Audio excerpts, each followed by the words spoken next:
Alright, set back up on the tripod so we can see the battery area and what, because I am going to, as promised, make sure this thing actually spins over full revolutions and continues to do so under its own power and its own starter, and see what kind of compression noises we can hear. And hopefully we don't hear any knocking or banging or ticking or tapping or screeching or squalling or anything like that. Let me flip this back around here and we'll go ahead and stuff a battery in it.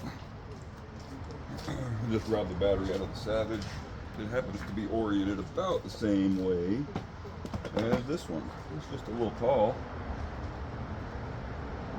And we'll have to kind of cheat and go out behind like so, because that's just how we have to do it.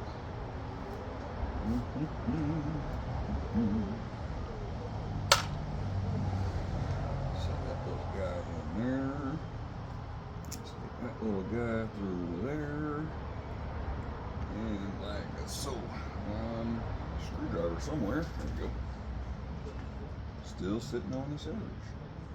Hey, and there's enough room to get it in here. How about that? Come on.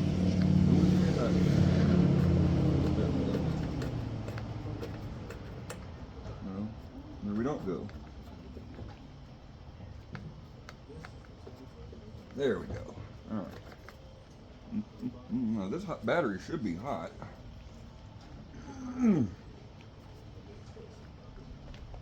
Oh, where's my other terminal? There we are. I'm gonna stick it right there, just like we did on the other side, but on this side, still don't have a key, and I'm not quite sure which leads I would need to short together to simulate having a key and the ignition on. And I'd rather not just go willy-nilly hooking stuff up and fry a PCM or something, because them are expensive.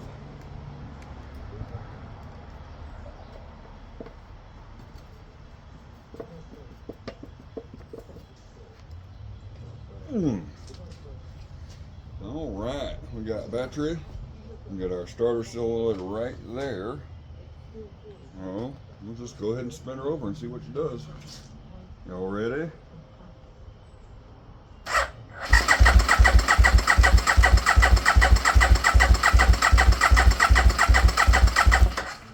That sounds wonderful. That sounds really wonderful. All right.